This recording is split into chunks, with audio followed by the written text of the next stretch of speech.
ಇಂದು ನಿಮ್ಮ ಅಪ್ಪನ ಹೆಸರು ತರ್ತಾ ಇರೋದು ನಿಮ್ಮ ಪಾರ್ಟಿಯ ನಿಮ್ಮ ಕುಟುಂಬ ಬಿಡಿ. ನೀವು ದೇವೇಗೌಡರಿಗೆ ನೀವು ಹೇಳಿದ್ರಲ್ಲ ದೇವೇಗೌಡರ ರಕ್ತ ಅಲ್ಲ ಅಂತ ರೇವಣ್ಣನವದು ನಂಗೆ ಗೊತ್ತಿಲ್ಲ. ನಾವು ಅನ್ಸ್ಕೊಂಡಿದ್ದು ದೇವೇಗೌಡರು ನಿಮ್ಮ ಅಪ್ಪನು ಕುಮಾರಸ್ವಾಮಿ ಅಪ್ಪನು ದೇವೇಗೌಡರ ಅಪ್ಪನು ಒಂದೇ ಅಂತ ಅನ್ಸ್ಕೊಂಡಿರೋದು ನಾವು. ಆ ಭರವಸೆ ನಮ್ಗಿದೆ.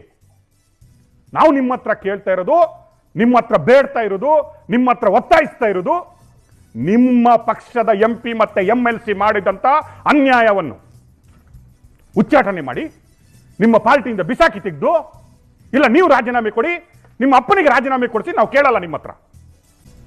ನೀವೊಬ್ರು ಮಂತ್ರಿಯ ಅಲ್ಲ ಕುತಂತ್ರಿಯ? Do you have same? ಆ ಜನಗಳಲ್ಲಿ ಕ್ಲಾಪ್ ಹೊಡಿತಾರೆ. ತಲೆಯಲ್ಲಿ ಏನು ಲದ್ದಿ ಹಿಡ್ಕೊಂಡಿದ್ದೀರಾ? ತಗೊಂಡೋಗಿ ಬಿಡಿ ನಿಮ್ಮನೆ ಮಕ್ಕಳನ್ನು, ಸೂರಜ್ಗೂ ನಿಮ್ಮನೆ ಹೆಣ್ಣು ಮಕ್ಕಳನ್ನು ಪ್ರಜ್ವಲ್ಗೂ.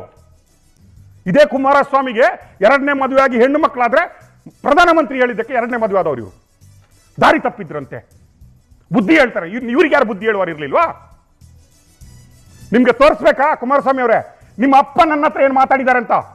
ನಿಮ್ಮ ಅಪ್ಪನ ಹೆಸರು ಏನೋ ಕೇಳ್ತಾ ಇದ್ದೀನಿ ಅಂತ ತೋರಿಸ್ಬೇಕಾ? ಇನ್ನು ಮರ್ಯಾದೆ ಕುಮಾರಸ್ವಾಮಿ ಅವರ ಫ್ಯಾಮಿಲಿಯನ್ನು, ದೇವೇಗೌಡರ ಫ್ಯಾಮಿಲಿ ಮರ್ಯಾದೆ ಹೋಗ್ಬಾರ್ದಂತ ಇನ್ನೂ ತಡೀತಾ ಇದ್ದೀನಿ. ಹಾಕ್ಬೇಕಾ? ನೀವೇನು ಮಾತಾಡಿದ್ರಂತ ಹಾಕ್ಬೇಕಾ? ಹಗರಣಗಳನ್ನು ಹಾಕ್ಬೇಕಾ ಕುಮಾರಸ್ವಾಮಿ ಅವರೇ? ಹೇಳಿ, ಬೆಂಕಿ ಹಚ್ತೀರ ನೋಡು, ಅಕ್ಕ ಹಚ್ಚಿ.